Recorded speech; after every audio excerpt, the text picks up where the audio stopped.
श्री राधा कृष्ण चरण कमलेभ्यो नमः। श्री राधा चरितामृतम भाग 1-4। गहवर वन में जब रात ठहर गई, मुनीन्द्र वृंद वंदिते त्रैलोक सुकुहारिणे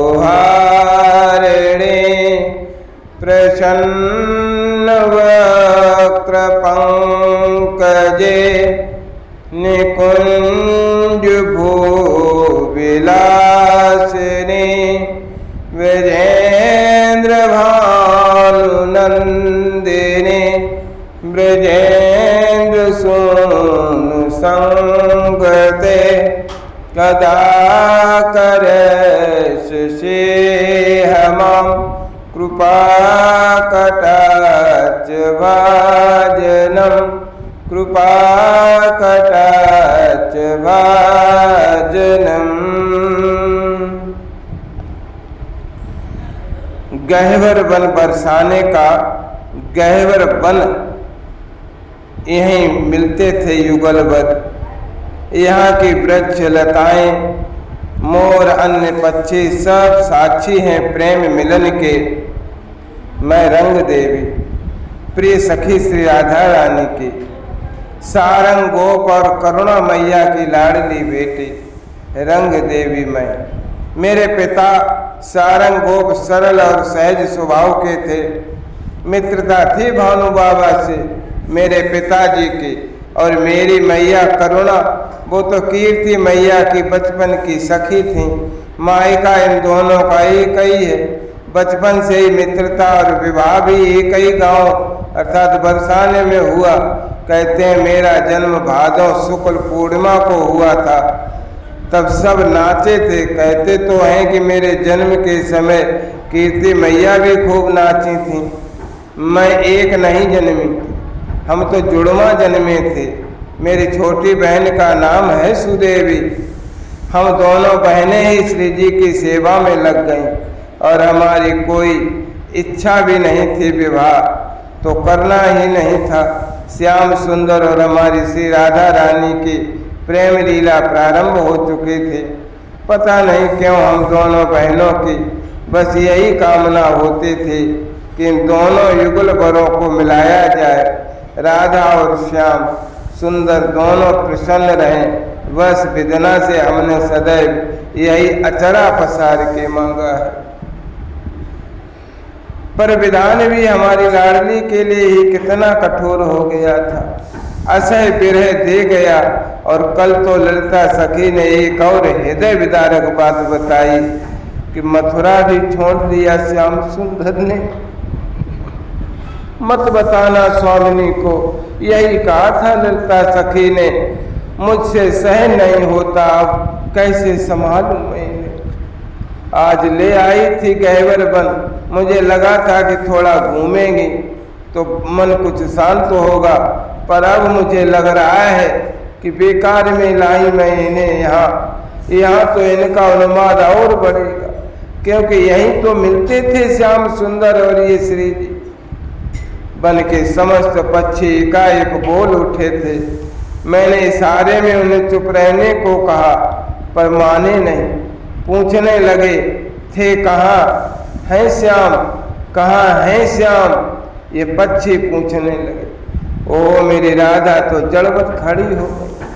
चारों ओर दृष्टि घुमाई, वन को देखा। सरोवर में कमल खिले हुए थे। कमलों को देखा, लताओं को छुआ। तुमको विरह नहीं व्यापता? हे गहवर मन के वृक्षों, क्या तुम्हें याद नहीं आती मेरे श्याम सुंदर की? क्या तुझे याद नहीं आती वो मेरे श्याम तुम्हें छूते थे? क्या उनके छून को तुम भूल गए? कैसे कितने हरे हो, कैसे। हे गहवर बन के लताओं, तुम जरी नहीं। इतना कहते हुए विरहिणी श्री राधा हा श्याम हा प्राणेश कहते हुए मूर्छित हो गए। रंग देवी कहाँ हो तुम? मैं यहाँ अकेले रात को रही हूँ। ओह रंग देवी, पता नहीं क्यों मुझे रात्रि से डर लगता है। मैं डरती हूँ क्योंकि रात्रि को मेरा उन्माद बढ़ जाता है और रात्रि का समय कटता भी नहीं है, काटे नहीं कटता। मैंने अपना हाथ दिया, मेरे हाथों को छूते हुए मेरी सखी रंग देवी, सुना तुमने सुना, मेरा श्याम कुछ कह रहे हैं। आह प्यारे, तुम्हारी इच्छा पूरी हो। मुझसे कह रहे हैं मेरे प्राणेश कि राधे बहुत दिनों से मैंने वीणा नहीं सुनी है, मुझे वीणा सुना दो।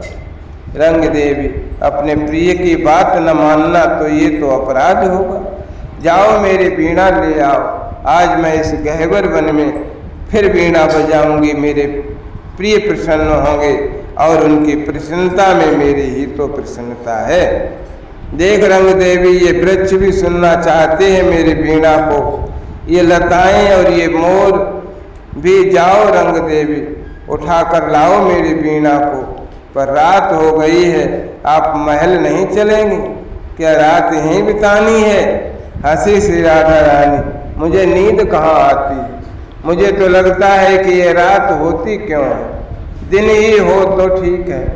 अब तू जा और मेरी वीणा ले आ, आज रात भर मैं वीणा सुनाऊंगी अपने श्याम सुंदर। मैं क्या करती, श्री जी की आज्ञा का पालन ही हमारा धर्म था। मैं वीणा लेने चली गई थी महल में। गहवर वन घना वन है, मध्य में सरोवर है, चांद खिला है, पूर्णता से खिला है, मानो वह भी तैयार होकर आया है वीणा सुनने के लिए। लताएं झूम उठी थीं तब जब श्री जी ने वीणा के तारों को झनकृत किया था। हृदय विदीर्ण हो जाएगा ऐसा राग छेड़ा था श्री प्रिया जी ने। अपने आप को भूल गई थीं वीणा बजाते हुए। अश्रु बह रहे थे नैनों से बहते बहते, कंचुकी पट को गीला करने लगे। मोर शांत होकर श्री राधा रानी के पीछे खड़े हो गए। कोई कोई मोर तो अश्रु बहाने लगे थे। पक्षी भी श्री राधा की विरह वेदना को अनुभव कर रहे थे। पर ये क्या, वीणा बजाते बजाते रुक गई श्री राधा रानी और अपने बड़े बड़े नयनों से चंद्रमा की ओर देखा था। हे स्वामिनी, क्यों वीणा को रोक दिया, बजाइए ना। रंग देवी ने प्रार्थना की। चंद्रमा रुक गया। रंग देवी, मेरी वीणा सुनते हुए ये रुक क्यों गया? ये क्या कह रही थी? मैं चौंक गई, मुझे घबराहट होने लगी। आपको क्या हो गया? एकाएक मैंने पूछा। मुझे क्या होगा रंग देवी, हुआ तो इस बाबरे चंद्रमा को है, श्री राधा रानी ने रंग देवी से कहा और फिर बड़े गौर से चंद्रमा को देखने लगी। ओह, चंद्रमा नहीं रुका रंग देवी, अब मैं समझी। चंद्रमा को चलाने वाला जो हिरण है ना, वो रुक गया। देख, हाँ अब समझी मैं रंग देवी। हिरण को तो वीणा की ध्वनि मुग्ध कर देती है। हाँ, मेरी वीणा सुनकर ये चंद्रमा में काला काला जो दिखता है, ये हिरण ही है जो इस चंद्रमा को खींच कर चलाता है। रंग देवी, चंद्रमा रुक गया है। वो भी ये श्री राधा रानी का विचित्र अनुवाद। इसका मतलब रात रुक गई है। ओ, जब तक ये चंद्रमा चलेगा नहीं, रात आगे बढ़ेगी नहीं। रंग देवी, पर चंद्रमा को चलाने वाला हिरण रुक गया है। अब इस हिरण को आगे बढ़ना आवश्यक है कि नहीं?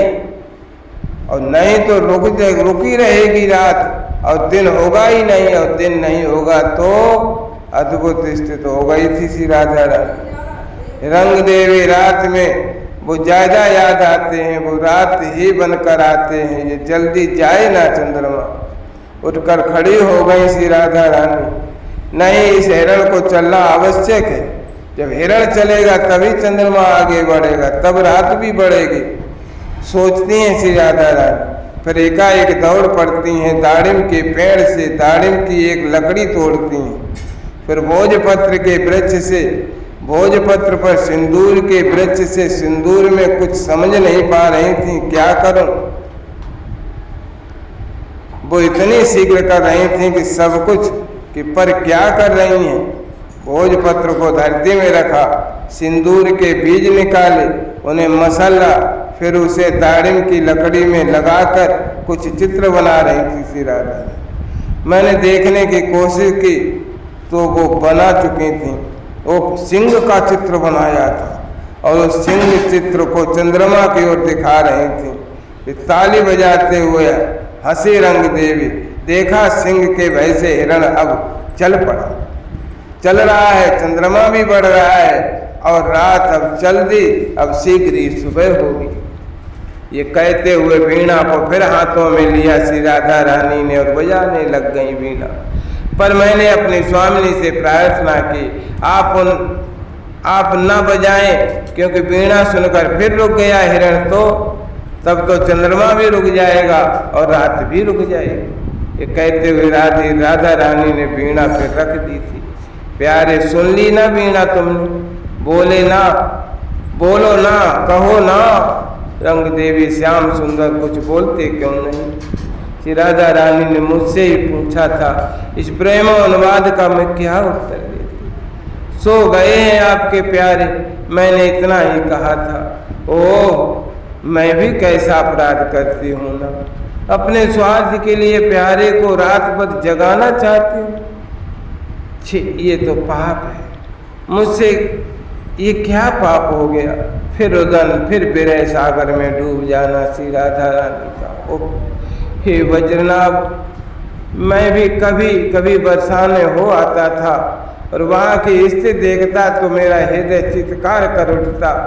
मुझे श्री कृष्ण से शिकायत होने लगी थी और दुखद तो ये भी था कि अब वो मथुरा में नहीं, दूर दूर और वृंदावन से बहुत दूर खारे समुद्र में जाकर रहने लगे थे। पर इन सब से अनजान यहाँ की ये प्रेमी लोग बस उसी कन्हई श्याम कान्हा इन्हीं में अटके थे प्राण, किंतु वो तो द्वारिकाधीश महाराजाधिराज श्री कृष्णचंद्र महाराज बन बैठे थे।